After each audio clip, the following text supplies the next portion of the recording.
Bar ini saya menyuruh kepada sahibus sama'ah dan juga dengan Rora, kawan tuan yang terbabit pada akad nikah tersebut, secepat kilat kalian kena perbetulkan.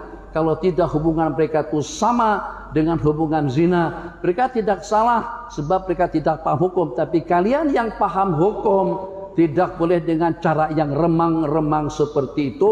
Ini bukan perkara tahlil tak kisah, kunut tak kisah, baca zikir nyaring tak ada masalah, tuh khilaf. Tapi kalau dengan cara yang tadi itu khilaf cukup membahayakan.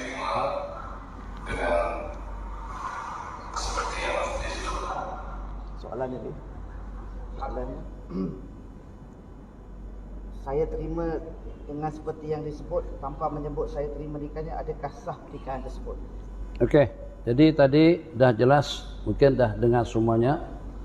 Akad nikah yang berlangsung di negeri Perlis dan tidak alang-alang tanggung dinikahkan langsung oleh sahibus samahah dan dipersaksikan oleh sejumlah sekian ramai, tidak terkecuali juga dengan lurah yang berada di sebelah kanan Datuk Mufti.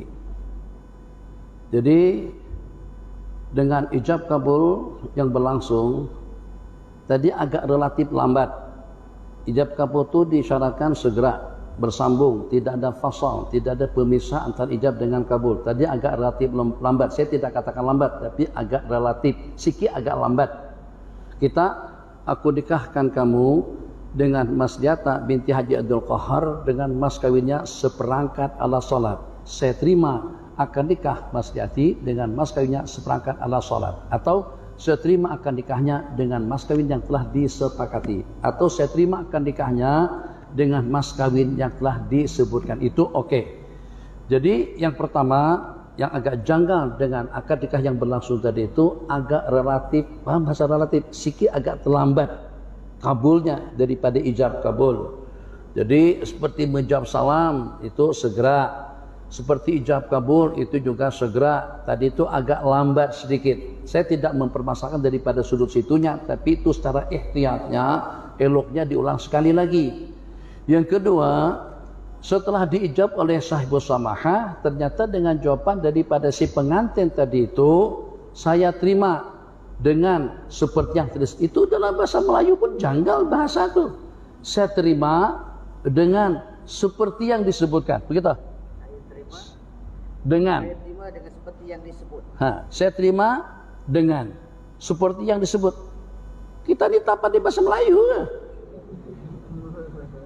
Saya terima dengan mas kawin yang telah disebutkan tadi. Bahasanya cantik sedikit. Saya terima dengan seperti yang disebut. Terima yang. Kemudian seperti yang disebut. Tak ada masalah. Seperti atau dengan yang atau dengan seperti yang disebut itu tentang mahar itu tidak problem. Tapi kalau dalam bahasa Arab ada yang namanya fi'il, fa'il, maf'ul. Di situ tidak ada maf'ulnya. Terima apa? Aku terima apa? Terima duit, terima kereta, terima loan, terima pinjaman. Jadi kena ada sebutkan maf'ulnya. Aku terima akad nikahnya dengan mas kawin yang disebutkan tadi. Itu oke. Itu oke. Jadi yang mensahkan, kalau disahkan oleh sesiapapun tetap tidak sah. Apalagi secara pasti itu tidak sah. Kenapa jadi tidak sah? Satu, seperti yang habis sebutkan tadi itu, seperti yang disebutkan agak relatif lambat.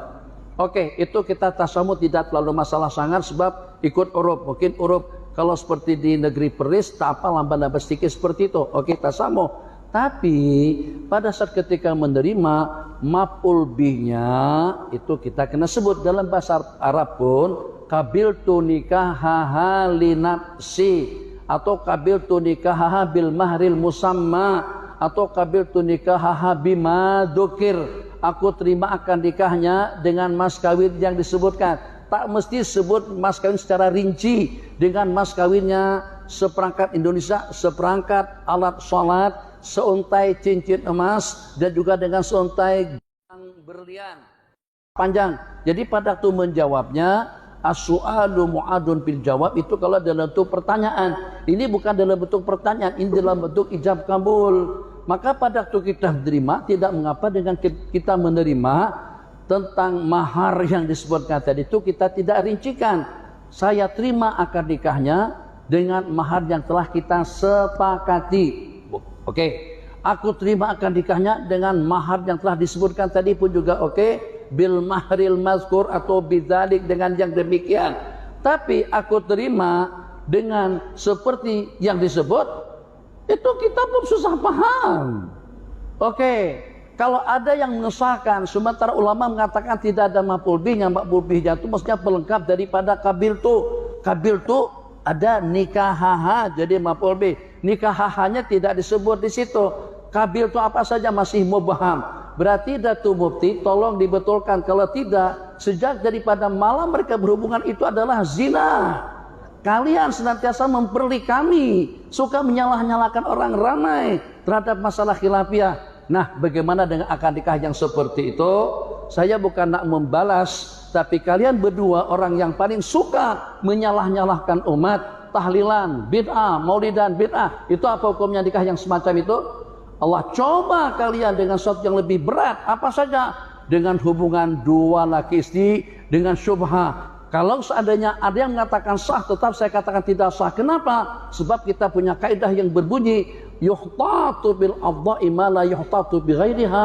Kita kena lebih ihtiyat, kena lebih berhati-hati, kena lebih berwaspada tentang afdha' jamak daripada bodho, tentang kemaluan wanita yang kita tidak berihtiyat, tidak berhati-hati atau tidak dituntut berhati-hati dengan masalah-masalah lainnya. Nikah kawin kita kena lebih cermat, kita kena lebih teliti. Jangan ada subhat. Jadi kawan kita, sahabat kita mengatakan itu sah, tetap itu tidak sah. Sebab kamu katakan kalau sudah terpenuhi syarat-syaratnya, itu syarat-syaratnya, ijabnya betul, kabulnya tidak tepat. Sebab tidak disebutkan maf'ul bihnya, tidak disebutkan nikahaha, tazwijaha atau tasawwujaha, kabiltu nikahaha, kabiltu inkahaha, kabiltu tazwijaha. Itu oke. Tapi kalau aku terima saja, aku terima. Kemudian dengan seperti tersebut.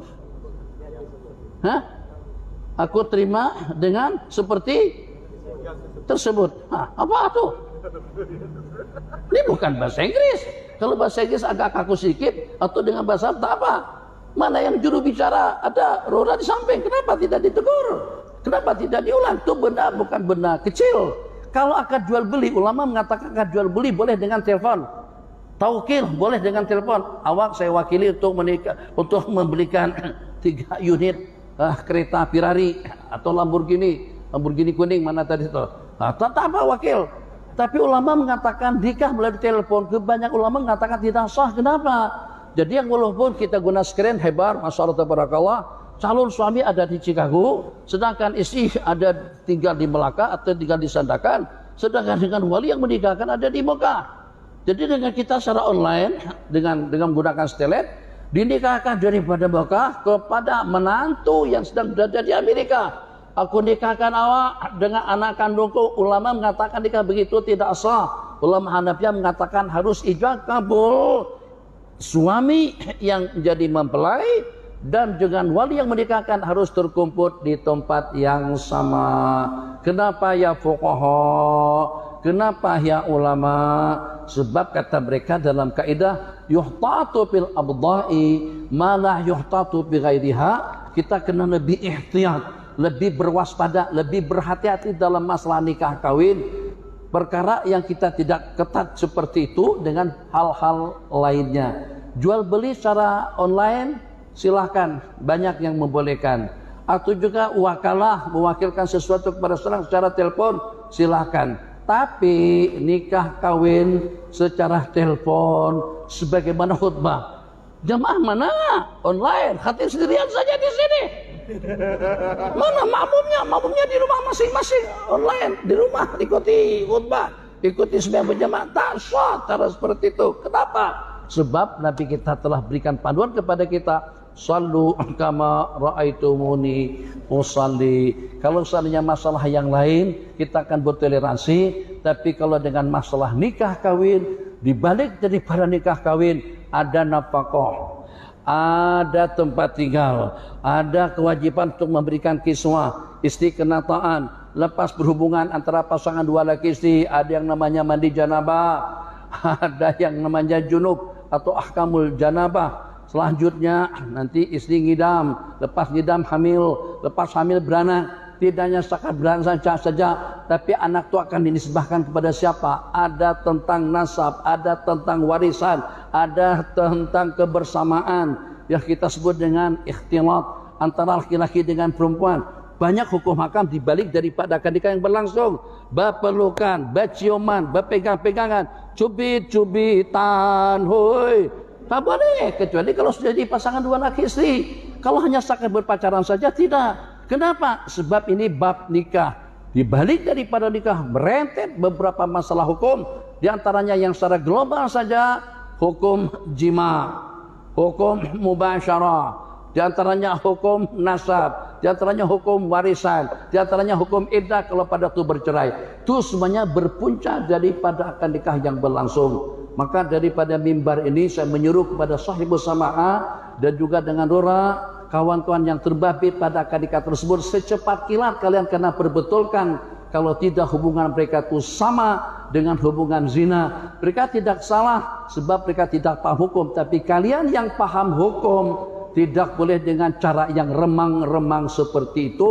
Ini bukan perkara tahlil tak tahlil tak kisah, kunut tak kisah, baca zikir nyaring tak ada masalah tuh khilaf. Tapi kalau dengan cara yang tadi itu khilaf cukup membahayakan. Hadza wabillahi taufik.